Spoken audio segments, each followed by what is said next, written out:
What's up, guys? I've got a oldie but a goodie for y'all guys tonight, and it is the Kizer Mini Begleiter in N690. This is one of those knives that it's just perfect in every way. Kizer really did a good job on this knife. It's super snappy action.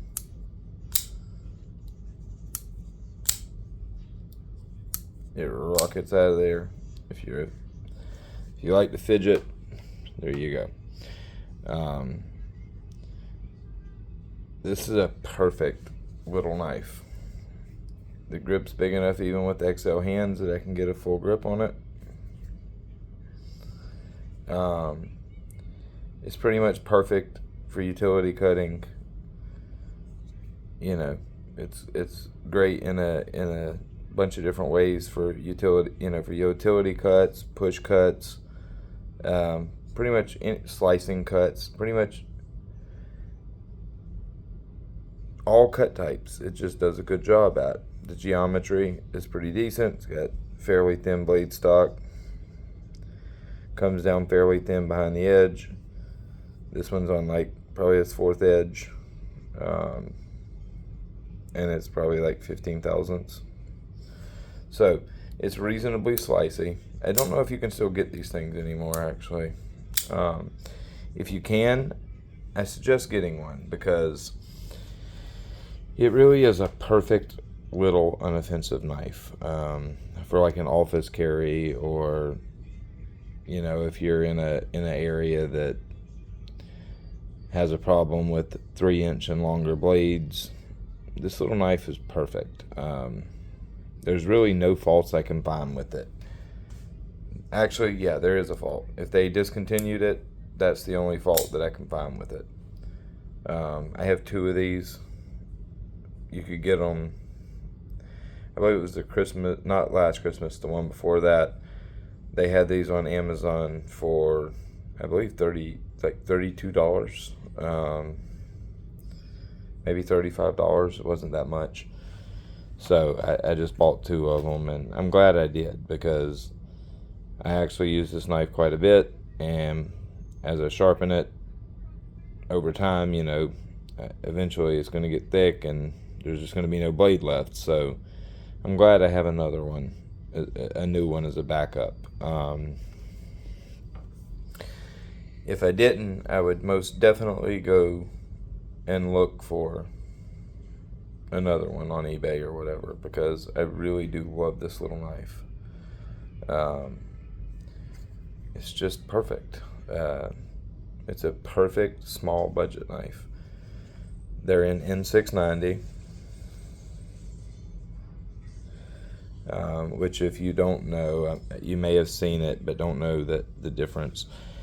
N690, and as you may have seen it called from other brands or on Spyderco, N690co, and that is the same composition. There's no difference. We just call it N690 over here, and over in Europe they call it by N690co, but they are the exact same composition. It's the same steel. There's no difference. It's Bohler N690co. That's what it is. They just mark it as N690, like a lot of companies over here do. Spyderco is the only one pretty much that actually kept it as it's actually called and labels it N690co. As long as you don't pay too much for it, N690 is a great steel. There's nothing wrong with it. You'll hear a lot of people compare it to VG10. Yeah, I can understand that comparison, but at the same time, not really, because compositionally, it's not very similar to to VG10. It is a quite different steel. Performance on small little customs that I've made, N690 actually performed pretty damn good. Like surprisingly good, actually. In the customs, it's, custom heat treats, it's definitely outperformed any VG10 I've ever worked with. In production knives, with production heat treats, it's hard to say. I have cut tested this. I've cut test Kizer N690, just like I've cut test Spyderco N690, and it does outperform VG10. I have a Spyderco Spy DK that is in N690co, and I've cut tested it directly against Spyderco VG10, and no doubt about it, it outcuts it. I'd say around 20%.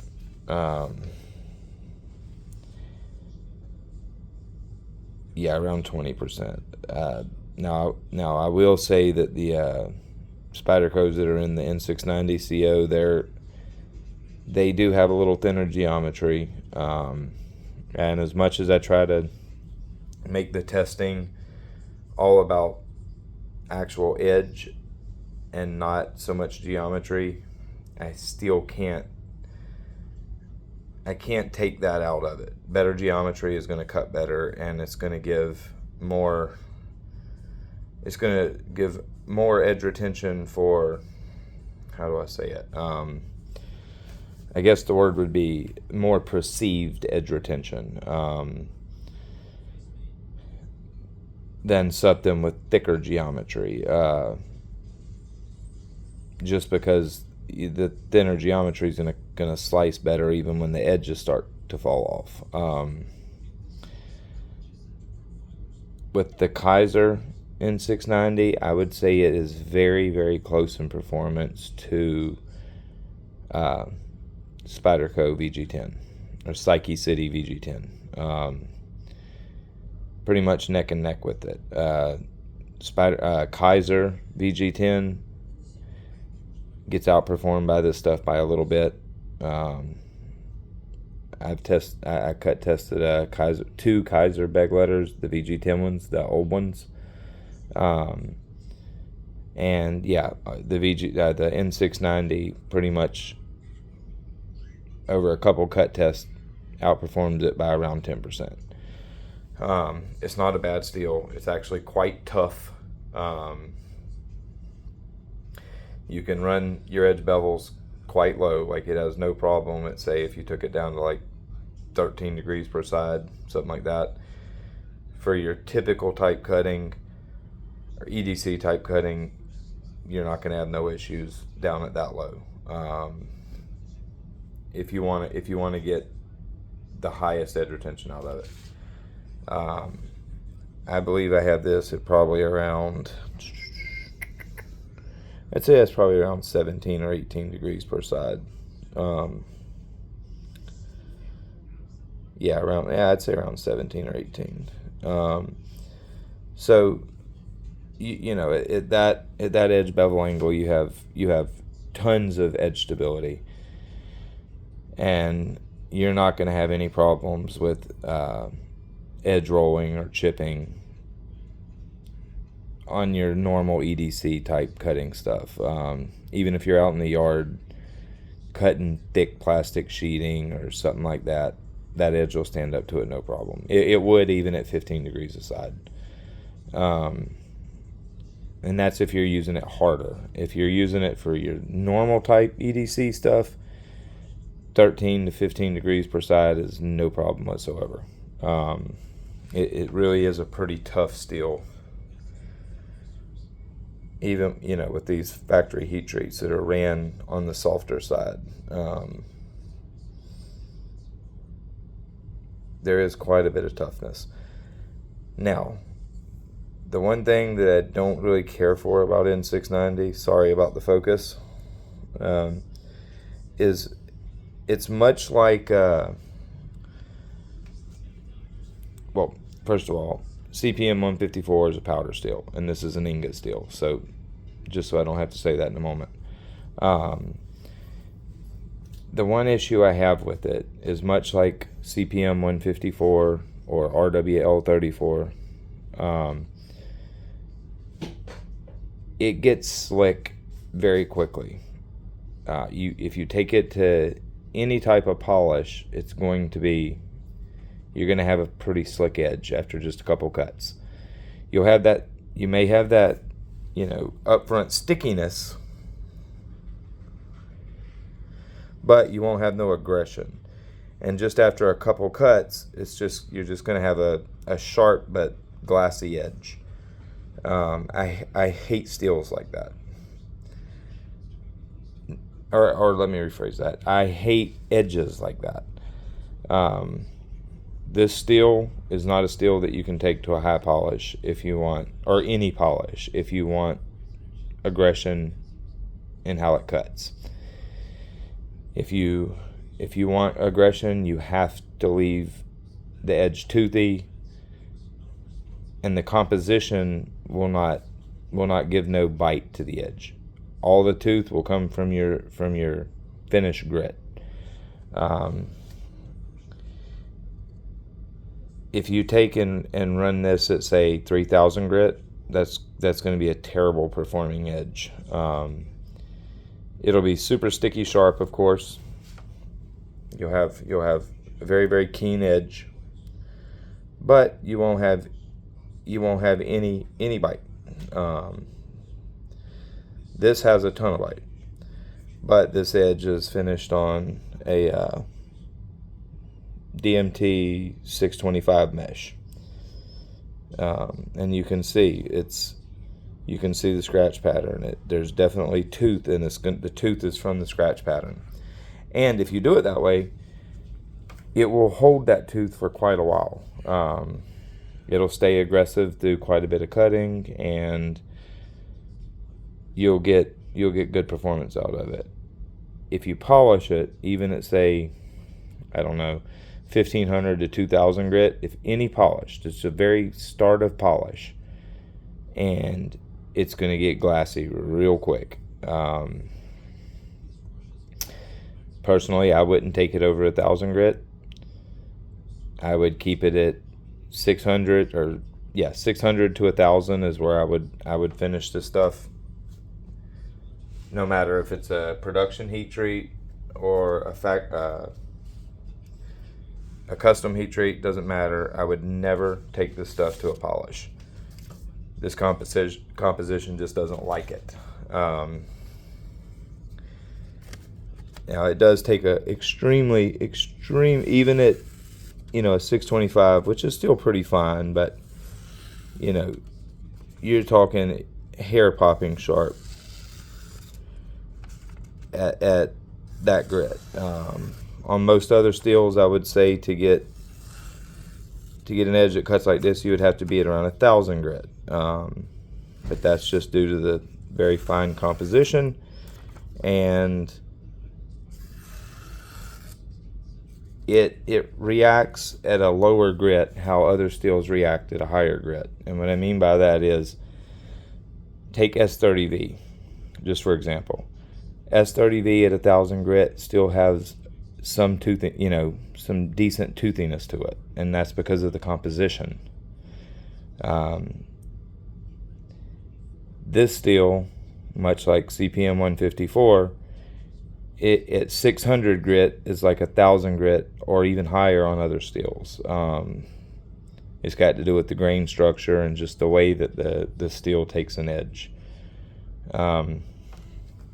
RWL 34 is another one.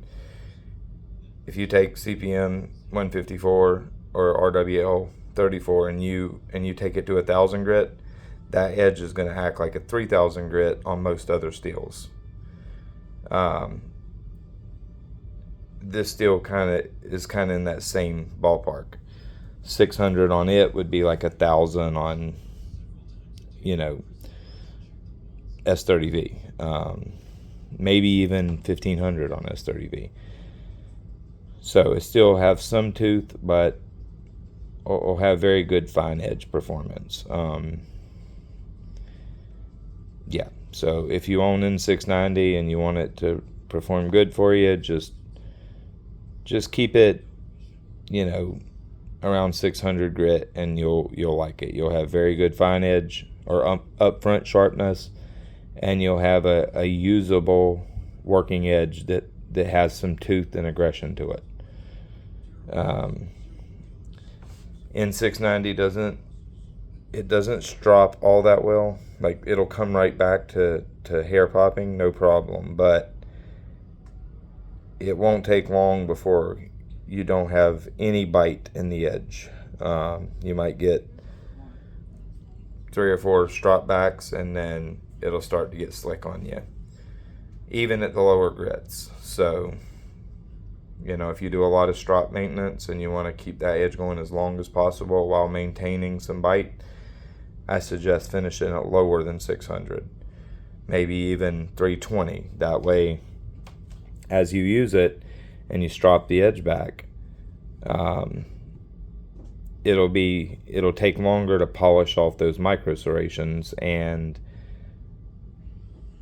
you'll get more strop backs before the edge goes completely glassy. Yeah, so now you can kind of get away from that with, say you do finish it at 600, you can touch it up on a ceramic rod after every 2 or 3 strop backs, and that'll give some bite back. That'll cut some fresh serrations into it, unless it's a super duper fine ceramic. But if it's like the Work Sharp ceramic, the white ceramic from Work Sharp, or you know, like a medium Spyderco ceramic, the abrasive particles in that are coarse enough that it'll cut some tooth structure back into the edge, and you know, you can keep bite that way. And every 2 or 3 times of stropping it back, a couple passes on a ceramic to get some bite back, and you'll be good for another couple strop backs on the strop. It's just, if you don't do it that way, it will go slick on you very quickly. And I know this is a long video, I'm sorry. This is when I get talking about steels, like I can talk about them all day and all night long. Sorry about a 18-minute video. Anyways, I hope you learned something. Check out the Mini Begleiter. I have no doubt that if you get one, that you'll love it as a little small knife. It really is a winner, and I really wish that Kizer wouldn't have discontinued this if they have. I don't know if they have, but if they have, I wish they wouldn't have. Alright guys, y'all have a good night, and I will talk to y'all soon.